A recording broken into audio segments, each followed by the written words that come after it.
Assalamualaikum warahmatullahi wabarakatuh. Perkenalkan, nama saya Irfan Farudin dari Universitas Muhammadiyah Jakarta, Fakultas Ilmu Sosial Ilmu Politik, Prodi Ilmu Politik. Tujuan saya untuk membuat video ini adalah untuk diuploadnya tugas kepemimpinan politik yang bertemakan tipe kepemimpinan karismatik dan paternalistik. Sebelum kita masuk ke dalam pembahasan, alangkah baiknya kita membaca basmalah terlebih dahulu. Bismillahirrahmanirrahim. Oke, assalamualaikum warahmatullahi wabarakatuh. Di sini saya akan menyampaikan tema pembicaraan tentang gaya kepemimpinan karismatik terlebih dahulu. Yang dimaksud karismatik di sini adalah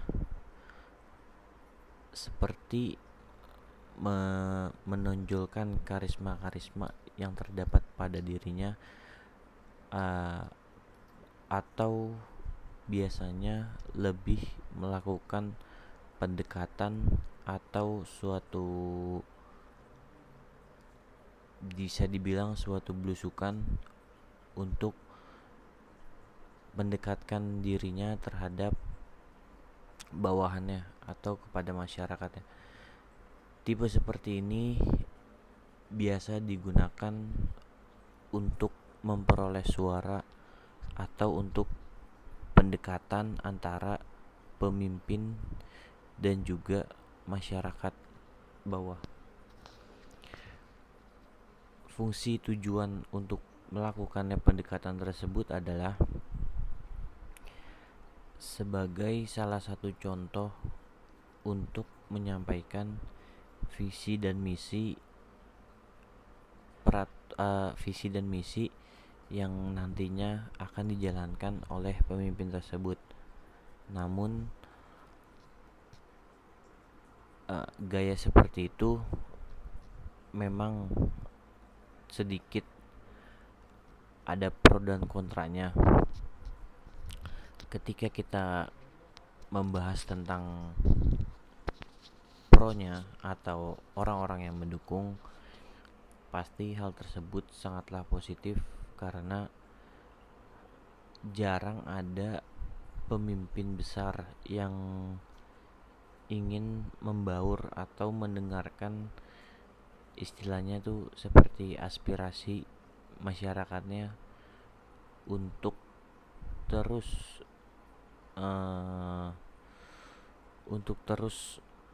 melaksanakan tugasnya dengan cara menyampaikan aspirasi tersebut.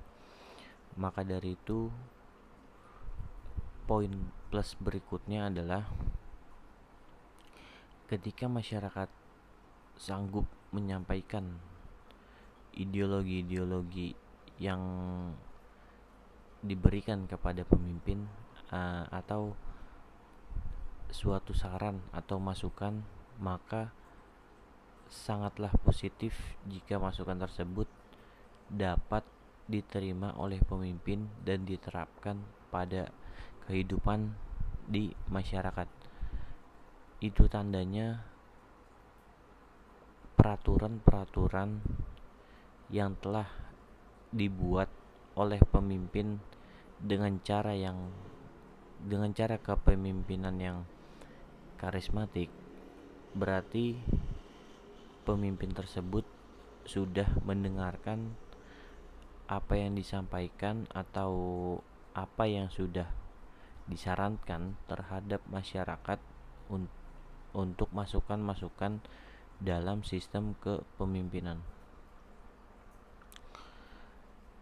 Selanjutnya, bila ada pro, biasanya ada masyarakat-masyarakat yang kontra atau berbalik belakang dengan gaya kepemimpinan karismatik tersebut. Gaya karismatik tersebut eh, akan dipandang sebelah mata jika kita kontra menilai dalam hal-hal yang positif, dan itu akan menjadi suatu hal yang negatif karena kita tidak menyetujui atau kita kontra terhadap aturan tersebut. Maka dari itu, hal yang cukup kontra biasanya gaya kepemimpinan karismatik dibenturkan atau dikaitkan dengan adanya pencitraan di dalamnya, seperti pemimpin yang mampu pemimpin yang mampu melakukan pembinaan atau penyampaian visi dan misi secara langsung terhadap masyarakat, maka dapat dikritik atau mungkin dapat menjadi kontra bagi masyarakat yang tidak setuju dengan gaya tersebut. Nantinya pasti akan dibilang bahwa pemimpin tersebut adalah pemimpin yang pencitraan dan haus akan eksistensi. Selanjutnya, ketika kita membahas tentang gaya kepemimpinan karismatik, biasanya gaya tersebut lebih menonjolkan apa yang ada pada dalam dirinya, seperti contoh ketika pemimpin membacakan pidato di depan umum misalnya. Pemimpin tersebut melakukan hal-hal yang cukup berani atau hal-hal yang cukup sakral di depan layaknya umum. Tentu saja itu menjadi suatu daya tarik atau karismatik tersendiri, karena gaya tersebut cukup efisien untuk mendekatkan dirinya terhadap masyarakat yang belum mengenal. Ketika ada masyarakat yang belum mengenal bahwa siapa dirinya atau apa visi misinya, apa rencananya, latar belakang dan sebagainya, maka gaya tersebut sangatlah berdampak, dan juga gaya kepemimpinan karismatik tersebut nantinya akan disenangi oleh masyarakat karena masyarakat merasa begitu dekat dengan pemimpinnya sendiri, dan juga dari pemimpin tersebut dapat menerima dengan baik masukan atau saran yang diberikan oleh masyarakat. Ketika semua keduanya cocok atau tidak saling bermasalah, biasanya gaya kepemimpinan karismatik itu akan dilanjutkan oleh pemimpin-pemimpin selanjutnya yang sudah memimpin dan merasakan efek dari gaya kepemimpinan tersebut. Karena di Indonesia sendiri, suatu karismatik atau pendekatan itu sangatlah penting perihal masyarakat Indonesia yang tidak semuanya atau masih ada sebagian yang belum memahami tokoh pemimpinnya tersebut, atau mungkin ada yang malas atau yang tidak peduli dengan karakteristik, latar belakang, asal usul dari si pemimpin tersebut. Maka dari itu, ketika masyarakat mulai merasakan kejenuhan atau bosan dengan pemimpin yang ingin mencalonkannya, maka pemimpin tersebut akan memperkenalkan dirinya kepada masyarakat. Oleh hal itu, masyarakat dapat menerimanya karena gaya kepemimpinan yang welcome gitu, yang dapat diterima seharusnya kepada setiap orang. Lain halnya ketika kita membahas tentang gaya kepemimpinan paternalistik. Gaya kepemimpinan paternalistik itu sendiri berbeda dengan gaya kepemimpinan karismatik. Gaya kepemimpinan paternalistik itu lebih mengarah kepada pemimpin-pemimpin yang melindungi masyarakatnya yang menganggap remeh atau menganggap masyarakatnya itu sendiri tidak dapat melakukan atau membantu suatu tugas-tugas yang ada pada pemimpin tersebut atau mungkin ada pada negara itu sendiri. Sama seperti gaya kepemimpinan karismatik, gaya paternalistik itu sendiri juga ada plus dan minusnya terhadap masyarakat atau pemimpinnya itu sendiri.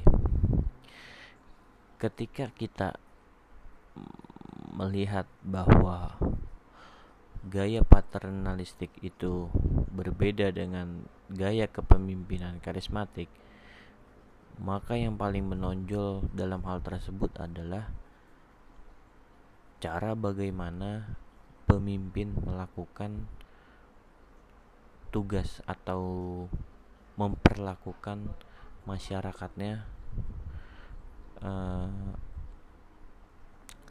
karena ketika paternalistik itu disosialisasikan, maka ada batasan-batasan yang mensekat atau membatasi antara pemimpin dan masyarakatnya, dan juga dari masyarakat itu sendiri terbatasi oleh suatu fasilitas-fasilitas atau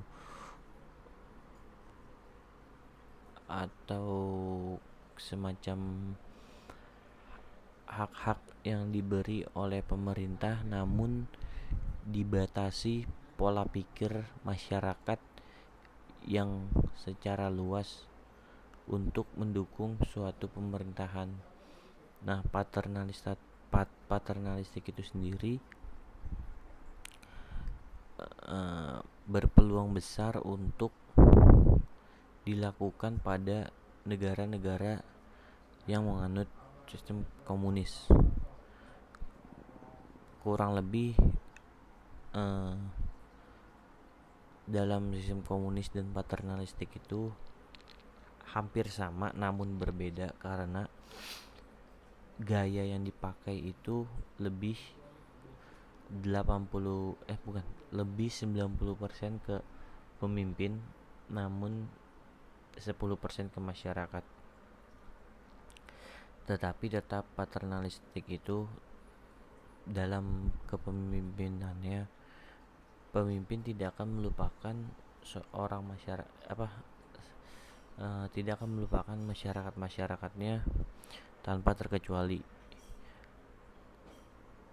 Namun nilai positif dari paternalistik itu sendiri, dalam kepemimpinan biasanya tidak ada gejolakan atau perang antar kubu terhadap kepemimpinan, sehingga menjadi masalah besar nantinya ketika ada permusuhan di dalam suatu kepemimpinan, dan itu dampaknya menjadi satu negara, bukan hanya pemimpin tersebut. Mungkin itu saja yang dapat saya sampaikan mengenai tugas kepemimpinan politik dengan judul tipe kepemimpinan karismatik dan paternalistik. Selebihnya kalau saya ada tutur kata yang kurang sopan atau kata-kata yang kurang enak dan kurang lebihnya mohon maaf. Billahi taufik wal hidayah. Wassalamualaikum warahmatullahi wabarakatuh.